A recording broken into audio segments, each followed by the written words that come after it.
মা মা, আমি বান্টির সঙ্গে বড় স্কুলে ভর্তি হব। খেলার সময় আমাকে বান্টি বলেছে ওর মা বাবা নাকি ওকে বড় স্কুলে ভর্তি করবে। মা, আমিও বড় স্কুলে যাব ওর সঙ্গে। চিন্টু, বাবা আমি তোকে কিভাবে ধনী স্কুলে ভর্তি করব বলতো? ওখানে তো ভর্তি করতে গেলে অনেক টাকা লাগবে। অত টাকা তো আমার কাছে নেই বাবা। মা, আমরা যদি আলাদা হয়ে যাই তাহলে আমরা খেলবো কি করে একসঙ্গে? আমি তো বান্টির সঙ্গে খেলাধুলা করি, ও আমার ভালো বন্ধু তো। বান্টি ছাড়া আমার আর কোনো বন্ধু নেই। আমি ওর সঙ্গে ওর স্কুলেতেই ভর্তি হব। ও হো হো হো বাবা, এমন ভাবে জেদ করতে নেই। দেখো, তোমার বন্ধু বান্টি অনেক ধনী, ওর বাবা মা অনেক বড় লোক। তার জন্যই বান্টিকে অত বড় স্কুলে ভর্তি করতে পারবে।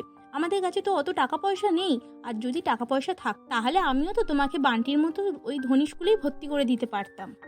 না মা, আমি অত শত জানি না। আমাকে বান্টি স্কুলেই ভর্তি করতে হবে। দুজনে যদি আলাদা হয়ে যায় তাহলে আমার সঙ্গে আর খেলবে না। আমি ওর স্কুলেই ভর্তি হব। এই বলেই চিন্টু বাইরে খেলতে চলে যায়। চিন্টু বাইরে বেরিয়ে যেতে দেখে বান্টি তাকে ডাকতে এসেছে খেলার জন্য। চিন্টু চলে যাওয়ার পরে চিন্টুর মা চোখে জল চলে আসে। তখন তৃষা দেবী মনে মনে ভাবেন, আমি আমার সন্তানটাকে কিছু সুযোগ সুবিধা ঠিকমতো দিতেই পারলাম না। তুমি কেন আমাদের ছেড়ে চলে গেলে বলো তো? তুমি যদি থাকতে তাহলে আমাদের ছোট্ট চিন্টু বড় স্কুলেও ভর্তি হতে পারতো, আর ভালোভাবেও লেখাপড়া শিখতে পারতো। আর ওদের দুজনের বন্ধুত্ব অনেক ভালো থাকতো, ওদেরকে আলাদা করা হতো না। আর এই সব চিন্তা ভাবনা করতে করতে তৃষা দেবীও নিজের কাজে ব্যস্ত হয়ে পড়ে। ওদিকে চিন্টু আর বান্টি দুজনেই খেলাধুলো করছিল। তারপর বান্টি চিন্টুকে বলে, কিরে চিন্টু, আমি তো কাল থেকে স্কুলে চলে যাচ্ছি। তুই আমার সঙ্গে আমার স্কুলে যাবি তো? না বান্টি, আমি তোদের বড় স্কুলে ভর্তি হতে পারবো না। তোরা তো অনেক বড় লোক, তোদের কাছে অনেক টাকা। আমাদের কাছে টাকা পয়সা নেই, তাই জন্য আমি ওই স্কুলে ভর্তি হতে পারবো না। মাকে আমি অনেক করে বলেছি তোদের স্কুলে ভর্তি করার জন্য, কিন্তু মা রাজিই হচ্ছে না। তাহলে আর কি করবি? তুই গ্রামের স্কুলে ভর্তি হয়ে যা, ওখানেই সবার সঙ্গে পড়বি। তাহলে আর আমার সঙ্গে তোর দেখাই হবে না। কেন দেখা হবে না কেন? তুই তো স্কুলের পর বাড়িতে আসবি। বিকেলের পর আমরা যেমন খেলাধুলা করি ওই রকমই খেলাধুলা করব, তখন তো দেখা হয়ে যাবে। আচ্ছা, সে নয় দেখা যাবে। আমি এখন চললাম। একটু বেশি দেরি হয়ে গেলে আমার মা আবার বকাবকি করবে। এই বলেই বান্টি চিন্টুকে বাই বলে চলে যায়। আসলে বান্টি আর চিন্টু ছিল খুবই ভালো বন্ধু। তারা একে অপরকে অনেক ভালোবাসতো, আর তারা বন্ধু বলেও মানত। বান্টি তার মা বাবার সঙ্গে বসবাস করত। বান্টির বাবা মা ছিল খুব ধনী। বান্টির বাবাও ছিল খুব বড় একজন বিজনেসম্যান, যার কারণেই বান্টির বাড়িতে কোনো কিছুর অভাব ছিল না। বান্টি যখন যা চায় তার মা বাবা তাকে এনে দিত। কিন্তু চিন্টুর দিকটা ছিল একদম অন্যরকম। চিন্টু তার মা তৃষা দেবীর সাথে বসবাস করে। চিন্টুর বাবা ছিল না, এক দুর্ঘটনাক্রমে চিন্টুর বাবা মারা যায়। সেদিন থেকে তারা দুজনেই একে অপরের ভরসা হয়ে থাকে। চিন্টুরা ছিল খুবই দরিদ্র, তাদের কাছে ঠিকমতো খাওয়ার দাওয়ার ছিল না, পয়সা থাকতো না। তাই ত্রিনা দেবী লোকেদের বাড়িতে কাজ করে, যেমন তেমন করে নিজের সংসারটুকু চালিয়ে নিত। এইভাবেই তাদের দিন কেটে যায়। দেখতে দেখতে বেশ কয়েকদিন অতিবাহিত হয়ে যায়। বান্টির বাবা মা বান্টিকে অনেক ধনী স্কুলে ভর্তি করে দেয়। সেখানে সকল স্টুডেন্টরাই ছিল অনেক ধনী, সকলের কাছেই ছিল অনেক নামি দামি গেম। আর এইদিকে তৃষা দেবী চিন্টুকে একটা ছোটখাটো স্কুলে ভর্তি করে দেয়, যেখানে বসার জায়গাটুকুও ছিল না। তোমরা সবাই এসে গিয়েছো? নাও এবারে পড়াশোনা শুরু করো। এখানে বসেই পড়ো। তোমরা আবার দাঁড়িয়ে আছো কেন? স্যার, এখানে তো বসার মতো কোনো জায়গাই নেই। কোথায় বসবো? সব জায়গায় তো ধুলোবালি জমে আছে। এর উপরে বসলে আমাদের জামা কাপড় সব নোংরা হয়ে যাবে।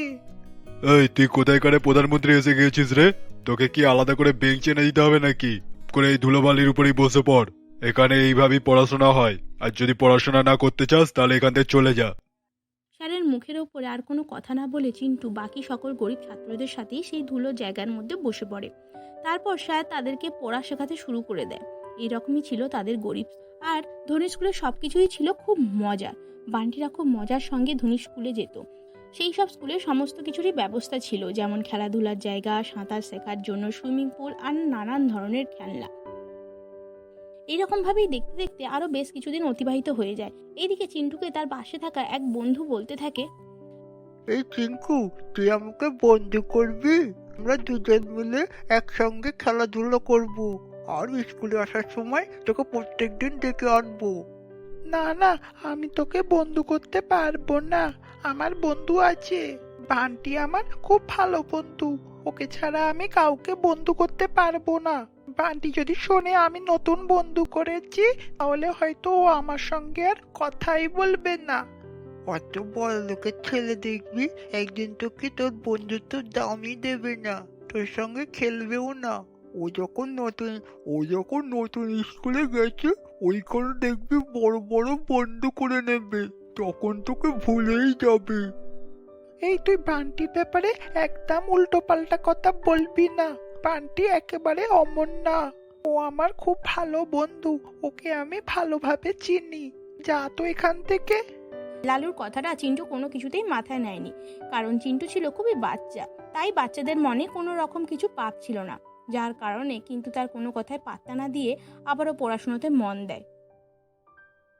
এরকম ভাবে দেখতে দেখতে বেশ কিছুদিন অতিবাহিত হয়ে যায়। একদিন বান্টি তার মাকে বলে, মা, অনেকদিন হলো চিঙ্কুর সঙ্গে দেখা হয়নি। আমি একটু চিঙ্কুর সঙ্গে দেখা করে আসবো। স্কুলে যাওয়ার পর থেকে তো ওর সঙ্গে আর কথাই হচ্ছে না। এই বাবু, না না না না, ওই নোংরা জায়গায় একদম যাবি না। ওখানে কত নোংরা আবর্জনা থাকে দেখছিস তো, চারিদিকে যেমন একদম ক্যাচরা করা। ওখানে গেলে তুই অসুস্থ হয়ে পড়বি। আর হ্যাঁ, ওই ছেলেটার সঙ্গে আর কোনো কথা বলার দরকার নেই, ওরা আমাদের লেভেলের নয়। হ্যাঁ মা, তুমি একেবারে ঠিক বলেছ। চিঙ্কু তাই জন্যই তো আমাদের বড় স্কুলে যেতে পারে না। ওদের কাছে অত টাকা নেই বলেই তো ভর্তি হতে পারে না। হ্যাঁ, আর যদি ও খেলার জন্য ডাকতে আসে তাহলে বলবি তুই ওই স্কুলে অনেক নতুন বন্ধু পেয়ে গেছিস, ওর সঙ্গে খেলাধুলা করার কোনো দরকার নেই। এখন তুমি তোমার নতুন স্কুলে ভর্তি হয়েছো, ওখানে অনেক ধনী বাচ্চারা আছে, ওদের সঙ্গে বন্ধুত্ব করবে। বান্টি তার মায়ের কথা মতোই চলতে থাকে। বান্টির মন থেকে চিন্টু একদমই চলে যায়। চিন্টুর সঙ্গে সে দেখা করা তো দূরের কথা, তার কথাও বলতো না। ওইদিকে চিন্টু অনেক মন খারাপ করছিল, কিন্তু চিন্টু এইসব কথা ভেবে ভেবে বান্টিকে বিকেলবেলা খেলতে যাওয়ার জন্য ডাকতে আসে। বান্টির বাড়ির সামনে দাঁড়িয়ে থেকে জোরে জোরে ডাক দিতে থাকে। বান্টি, কিরে তুই বাড়ি আছিস? তুই তো আমার সঙ্গে আর খেলতেই আসিস না। আয় না, আমরা দুজনে একসঙ্গে খেলবো। চিঙ্কু, তুই কেন এসেছিস এখানে? আমি তোর সঙ্গে খেলবো না। এখন আমার নতুন নতুন বন্ধু হয়েছে, আমি ওদের সঙ্গে ভিডিও গেম খেলবো। তুই চলে যা এখান থেকে। বান্টির মুখে এইসব কথা শুনে চিন্টুর মন খারাপ হয়ে যায়। চিন্টু মন খারাপ করে বাড়ি ফিরে আসে এবং বাড়ি ফিরে এসে মাকে জড়িয়ে ধরে কান্নাকাটি করতে থাকে। মা, বান্টি আমাকে কেমন ভাবে অপমান করলো। তুমি জানো, আমি যখন ডাকলাম তখন বললো চলে যেতে, কিন্তু ও কখনোই এমন ব্যবহার আগে আমার সঙ্গে করেনি। বাবা চিন্টু, তোমাকে তো আমি আগেই বলেছিলাম ওরা অনেক ধনী, তাই হয়তো এরকম ব্যবহার করলো। ঠিক আছে, ওইসব কথা তুমি আর কিছু মনে করো না, মনেও রেখো না। তোমাকে নিজের পড়াশুনোর দিকে ধ্যান দিতে হবে। তুমি যখন বড় হয়ে যাবে, তোমার দিকে সকলে দেখবে।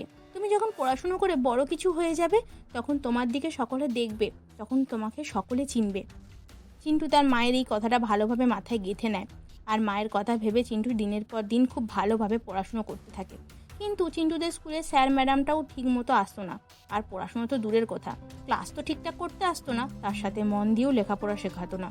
কিন্তু তাও সে চেষ্টা করে নিজের পড়াটা ঠিকভাবে বুঝে নিত। ওদিকে অত বড় ধনী স্কুলের বান্টি সবসময় ভিডিও গেম নিয়ে ব্যস্ত থাকতো, বাকি বন্ধুদের সঙ্গে খেলাধুলায় ব্যস্ত থাকতো, পড়াশোনা তো ঠিকভাবে করতোই না।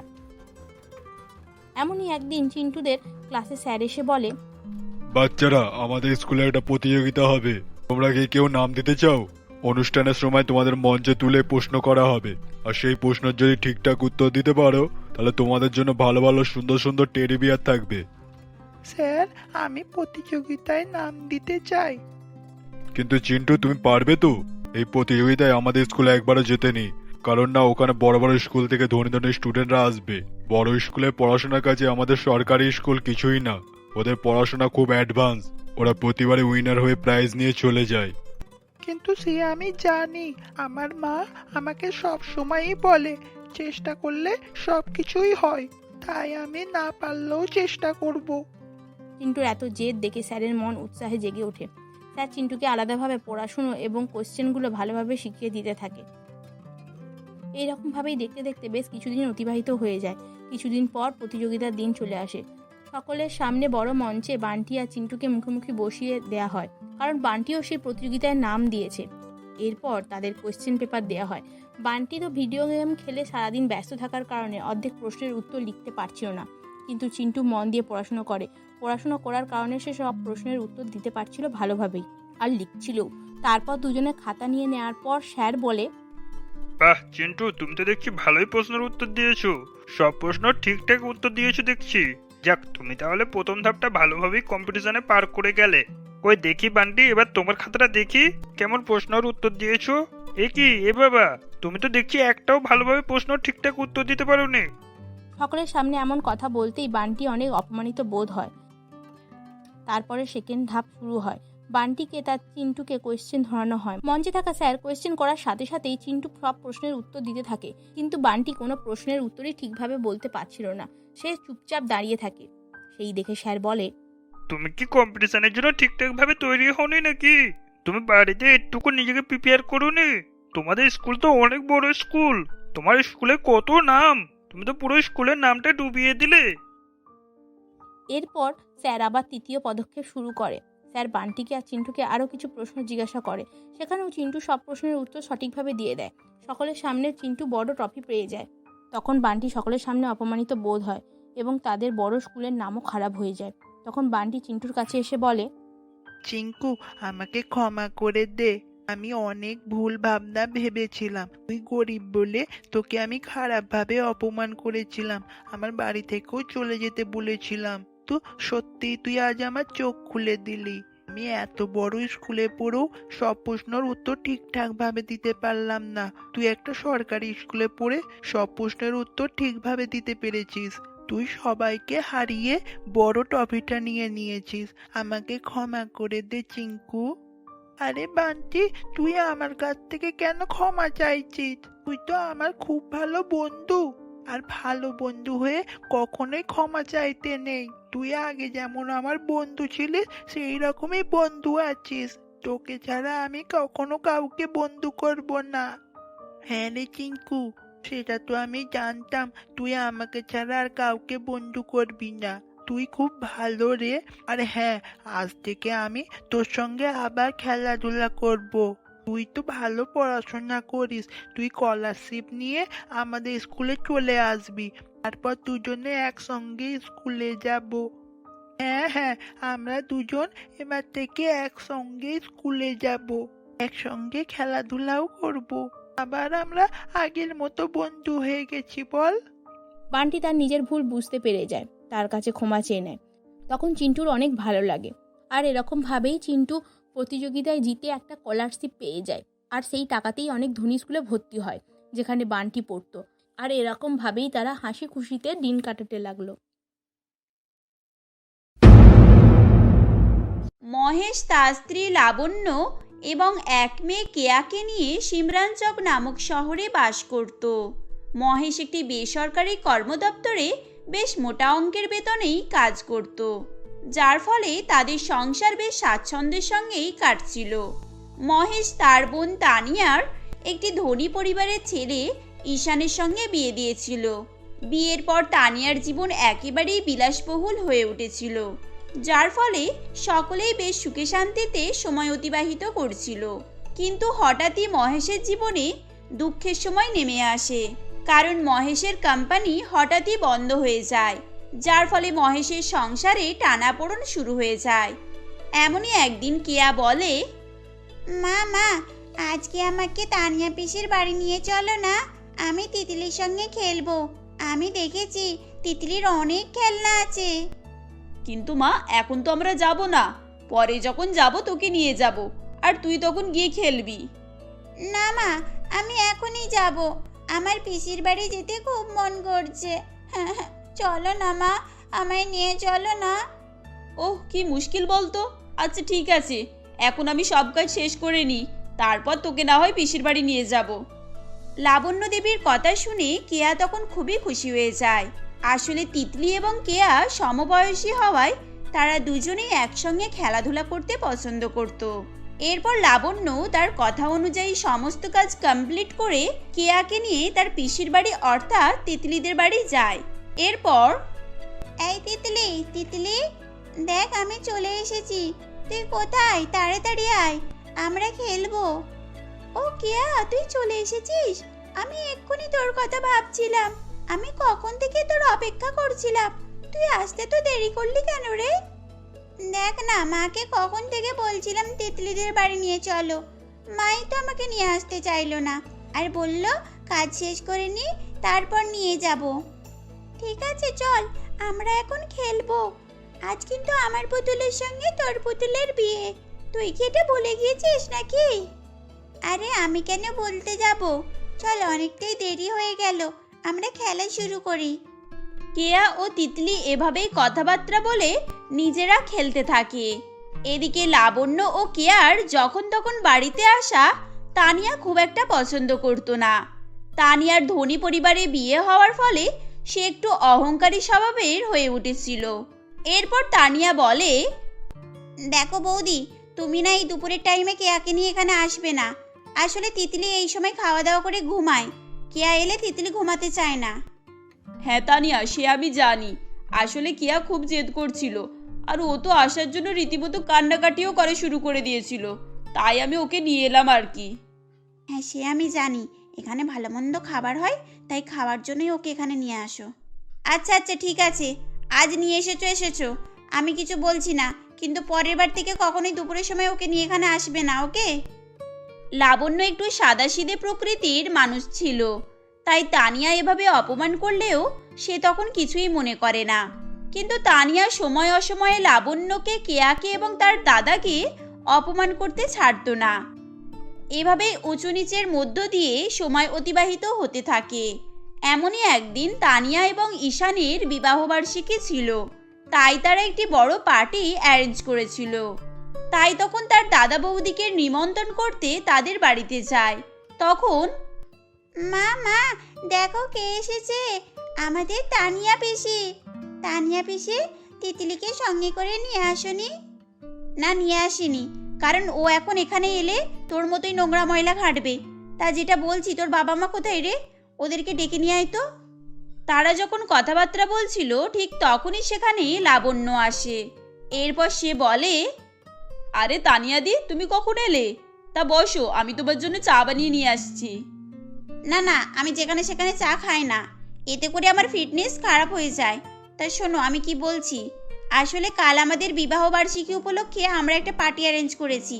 তুমি তো জানো ঈশানের স্ট্যান্ডার্ড কী রকম, সেখানে সকলেই নামি দামি ব্যক্তিরা আসবেন। তাই আমি চাই না তোমরা এরকম ছেঁড়া ফাটা জামা কাপড় পরে ওই পার্টিতে আসো। তানিয়ার মুখে এরকম কথা শুনে লাবণ্যর তখন মন খারাপ হয়ে যায় ও সে কান্না কান্না গলায় বলে, কিন্তু তানিয়া, তুমি তো জানো আমাদের পরিস্থিতি এখন কি রকম। তোমার দাদার চাকরি চলে যাওয়ার পর ও একটা সামান্য দিনমজুরের কাজ করে, যাতে করে আমাদের কোনো ক্রমে খেয়ে পড়ে দিন কাটছে। বৌদি, সেজন্যই তো আমি আমার কয়েকটা পুরানো শাড়ি আর ঈশানের পুরানো কয়েকটা কোট প্যান্ট নিয়ে এসেছি। তুমি আর দাদা কালকে পার্টিতে এটাই পরে আসবে। আমি চাই না তোমাদেরকে নিয়ে আমার শ্বশুরবাড়িতে কোনো রকমের সমালোচনা হোক। তানিয়া এভাবে বললে লাবণ্য তখন খুবই খারাপ লাগে। এরপর লাবণ্য তখন কিছু না বলে তানিয়ার দেওয়া জামা কাপড়গুলো নিয়ে নেয়। এরপর মহেশ বাড়ি ফিরলে সে তার বোনের কথা কিছুই বলে না। এভাবেই তাদের সেদিনটা কেটে যায়। পরের দিন তানিয়া নিজেদের সামর্থ্য অনুযায়ী পোশাক আশাক পরে পার্টিতে গিয়ে উপস্থিত হয় এবং মহেশ তখন একটা ছেঁড়া ফাটা পাঞ্জাবি পরে গিয়েছিল। সেটা দেখে তানিয়া বলে, দাদা তুমি এইসব কি ছেঁড়া ফাটা জামা পরে এখানে এসেছো? তুমি জানো না এখানে কত নামি দামি ব্যক্তিরা এসেছে? তানিয়ার কথা শুনে মহেশ কিছু বলতে যাবে কি ঠিক তখনই লাবণ্য বলে, এই শোনো না, তোমাকে ওদিকে একটু ঈশানদা ডাকছে, কিছু একটা দরকার আছে বলছিল। ও আচ্ছা ঠিক আছে, তোমরা কথা বলো, আমি এখন আসছি। এই বলে মহেশ সেখান থেকে চলে যায়। এরপর তানিয়াও অন্য কাজে ব্যস্ত হয়ে যায়। কিন্তু প্রত্যেক পদে পদেই তানিয়া লাবণ্যকে অপমান করতে ছাড়ে না। এমনই এক সময় একজন অতিথি বলে, আরে তানিয়া, এটা তোমার বৌদি না? তা তোমার বৌদির এরকম হাল কেন? আমি তো শুনেছিলাম তোমার বাপের বাড়ি মোটামুটি বড় লোক। হ্যাঁ তানিয়া, আমিও তো তাই জানতাম, তা ওনারা এরকম বাড়ির কাজের লোকের মতো জামা কাপড় পরে এসেছেন কেন? আর বলো না, আমার দাদা একটা ভালো কোম্পানিতেই কাজ করতো, বেশ মোটা অঙ্কেরই বেতন পেত। কিন্তু আমার বৌদির যেদিন থেকে বাড়িতে পা পড়েছে সেদিন থেকে আমাদের ঘরেতে শনি লেগেছে। সে কি বলছো তানিয়া? তাহলে তো বলতেই হয় যে এই মেয়ে মানে তোমার বৌদি অপয়া। আর দেখো, তোমার বৌদি আসার পর থেকেই তোমার দাদারা কেমন গরিব হয়ে গেল। সে আপনি বলতে পারেন বই কি। এভাবেই তানিয়া সকলের সামনেই তার বৌদিকে অপমান করতে থাকে। এরপর লাবণ্যের তখন খুবই খারাপ লাগে এবং তার চোখে জল চলে আসে। ঠিক সেই সময় মহেশ সেখানে এসে উপস্থিত হয় এবং বলে, এই যে লাবণ্য, তোর বৌদি তানিয়া কি বলছিল? আর তোর মুখটা এরকম দেখাচ্ছে কেন? তোর কি এখানে বিরক্ত লাগছে নাকি? ও কিছু না, তানিয়া সকলের সঙ্গে আমার পরিচয় করাচ্ছিল, আর আমার শরীরটা একটু খারাপ লাগছে তাই এরকম মুখটা দেখাচ্ছে। লাবণ্য মহেশকে তানিয়ার ব্যাপারে কখনোই কিছু বলতো না। এরপর তারা যে যার কাজে ব্যস্ত হয়ে যায়। এভাবেই বেশ কিছুক্ষণ সময় কেটে যায়। এরপর তানিয়া লাবণ্যকে বলে, বৌদি তুমি কেয়াকে সামলে রাখো। তখন থেকে 2 প্লেট মিষ্টি আর আইসক্রিম খাওয়া হয়ে গেল। লোকে দেখলে কি বলবে? যে আমার বাপের বাড়ির লোকেরা হ্যাংলা, হয়তো কোনোদিন এরকম নামি দামি খাবারই দেখেনি। কিন্তু তানিয়া, ও তো বাচ্চা, ওকে আমি কিভাবে বলবো? সে আমি জানি না, তোমার মেয়েকে কিভাবে তুমি সামলাবে সামলাও। আর বাচ্চা, এদিকে তো শয়তানি বুদ্ধিতে ভরপুর। আর এখানে 1 প্লেট মিষ্টি 2000 টাকা করে, আর হোটেলে প্লেট হিসাবে আমাদেরকে টাকা দিতে হবে। তুমি ওকে বারণ করো, এই আমি বলে দিলাম। তানিয়া এভাবে বললে লাবণ্যের চোখে জল চলে আসে, কারণ লাবণ্যকে এতক্ষণ ধরে তানিয়া যে অপমান করছিল সেটা সে কিছুই মনে করেনি। কিন্তু যখন তানিয়া ওই বাচ্চা মেয়ের প্রতি এরকম মন্তব্য করছিল, তখন লাবণ্য এক প্রকার রাগ দেখিয়ে মহেশকে এবং কেয়াকে নিয়ে ওখান থেকে বাড়ি ফিরে আসে।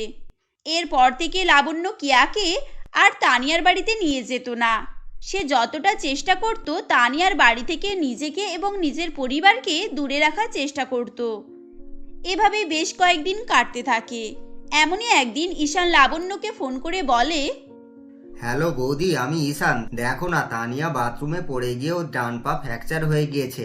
এখনো সিটি হসপিটালে ভর্তি আছে। তোমরা ইমিডিয়েটলি ওখানে চলে আসো। ঈশানের কথা শোনা মাত্রই লাবণ্য কান্নাকাটি করতে থাকে। এরপর সে মহেশকে বলে, মহেশ, তাড়াতাড়ি চলো, আমাদের তানিয়া পড়ে গিয়ে হাত ফ্র্যাকচার করে ফেলেছে। ও এখন সিটি হসপিটালে ভর্তি রয়েছে। এখনই আমাদের ওখানে যাওয়া উচিত। কিন্তু লাবণ্য, আমরা ওখানে কিভাবে যাব, যেখানে সিটি হসপিটাল শহরের নামকরা হসপিটাল? এখন আমাদের মতো গরিবদের হয়তো ওখানে ঢুকতেই দেবে না। আর তাছাড়া এখন আমাদের পরিস্থিতি তো জানো, এখন আমরা খালি হাতে ওখানে যেতেও পারবো না। আর যেতে গেলে কিছু তো অন্তত খাবার জাবার কিনে নিয়ে যেতে হবে, তাই না? কিন্তু মহেশ, আমি ওকে না দেখা পর্যন্ত শান্তি পাবো না। ও আমাদের সঙ্গে যতই খারাপ ব্যবহার করুক না কেন, ওকে আমি আমার নিজের বোনের মতো ভালোবাসি। তুমি আমাকে ওর কাছে নিয়ে চলো মহেশ। এরপর লাবণ্য এভাবে বললে মহেশের কিছু করার ছিল না। তখন মহেশ লাবণ্যকে হসপিটালে নিয়ে যেতে বাধ্য হয়।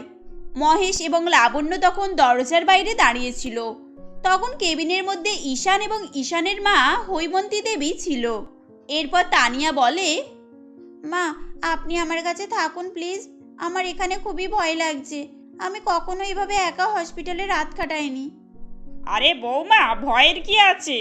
এটা শহরের নাম্বার 1 হসপিটাল, সেজন্যই তো আমরা তোমাকে এখানে ভর্তি করেছি। আর তাছাড়া কালকে আমার কিটি পার্টি রয়েছে, আগে থেকেই আবার বন্ধুদেরকে সব ইনফর্ম করা হয়ে গেছে। তুমি চিন্তা করো না, তোমার এখানে কোনোই সমস্যা হবে না। ঈশান, তুমি অন্তত আমার কাছে থাকো। আরে তানিয়া, আমি এখন কিভাবে থাকবো? তুমি তো জানো যে আমি কতটা ব্যস্ত, তার উপরে কাজের প্রচুর চাপ। আর যেখানে এখানে থাকতে তো তোমার কোনোই সমস্যা হবে না, তাই না? এটা শহরের সব থেকে বড় হসপিটাল। আর এখানে তোমাকে দেখাশোনার জন্য আমি বেশ কয়েকটা লোকও লাগিয়ে দিয়েছি, বুঝেছো? হৈমন্তী দেবী এবং ঈশান এভাবেই বলে সেখান থেকে চলে যায়। লাবণ্য এবং মহেশ দরজার বাইরে থেকে সবকিছুই শুনছিল।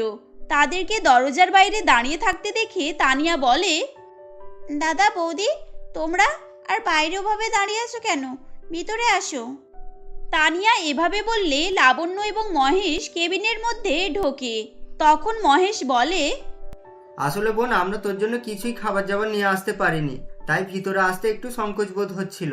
আর তোর পা ভাঙার খবর পেয়ে তোর বৌদির মন খুবই খারাপ হয়ে গেছিল, ও তো কান্নাকাটি করছিল, তাই আমি ওকে এখানে নিয়ে এলাম।